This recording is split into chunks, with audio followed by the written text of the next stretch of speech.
welcome back to Real Reviews. This is Cody Williams, and we're here to talk about the movie Transformers: Rise of the Beast. It is the newest entry in the Transformers series that's a sequel to the soft reboot Bumblebee from a few years ago. Say what you will about these movies, but I actually like the first Transformers film from 2007. Yes, they progressively got worse as they went on, but there's no denying the fact that the visuals are absolutely stunning. I will say, however, that Bumblebee is the diamond in the rough out of the series, and I'm hoping that this new movie is just as good, or quite possibly even better. Interestingly enough, I just got done watching this new movie, and I'm ready to talk about it.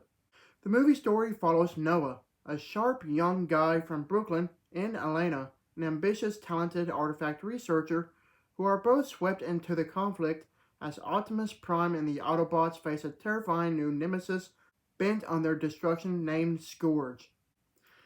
Surprisingly, I actually had a fun time with this sequel, and in my opinion, I think it's the best Transformers movie. The fact that it retcons the most atrocious Transformers film, The Last Night, this new sequel gets my utmost respect because that movie was just straight up trash. This sequel, however, doesn't go without saying that it's not perfect. Now, of course, I'll elaborate on that later. For now, let's talk about what this movie does great at, which all includes some amazing looking visual effects, aesthetically pleasing cinematography, a nice, simple, compelling story, and lastly, enjoyable characters. When it comes to these kind of movies, the visual effects of the Transformers themselves are all very astonishing at how crazy detailed they all look. Can you imagine all the hard work that went into the animating process? You really got to give credit to the visual effects team for being the real MVPs for rendering each and every single polygon of the thousands that you see on screen. Easily enough, the visual effects are clearly the best thing the movie has to offer. I will say that this is a fantastic looking film with how it is beautifully shot on camera. The cinematography itself is completely on a level of its own with the use of the picturesque scenery and how some of the shots are framed. To top things off, the lighting in some of the scenes are just really cool looking as well.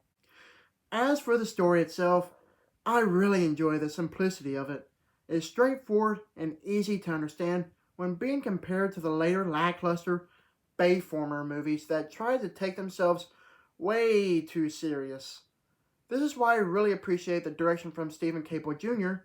because he understands how a Transformers film should be. Just pure unbridled robot against robot fun. I do have some disconcerting issues with how there are so many conveniences with some plot points. I won't say what because of spoilers, but do with that information what you will. Just watch the movie and you'll understand what I'm talking about. For a change of pace, it was nice to have all the human characters to not be so one-dimensional this time around. Well, Haley Steinfeld was great in Bumblebee, but everyone else in that movie was so cringeworthy and forgettable.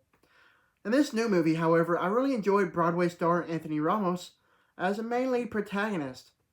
He's a character that mostly everyone can relate to, and he has some great development throughout the movie. Even Dominique Fishback was amazing as well with her character. One of the things that I admired most about this sequel in particular is how it respectively treats all of its human characters with care. As far as the voiceover talent for the Transformers and Maximals go, we have a great ensemble cast that all include the iconic Peter Cullen as Optimus Prime, and others such as Ron Perlman, Peter Dinklage, Michelle Yeoh, Pete Davidson, and John DiMaggio. When it comes to all of the many characters, there is no ounce of talent gone to waste. With the movie being called Rise of the Beast, you would think the movie would be all about the Maximals. In this case, the movie heavily focuses more on Optimus Prime and the other Autobots. I do like the Autobots, don't get me wrong, but as someone that lived and breathed the Beast Wars show growing up and collecting the action figures, I wanted more out of the Maximals.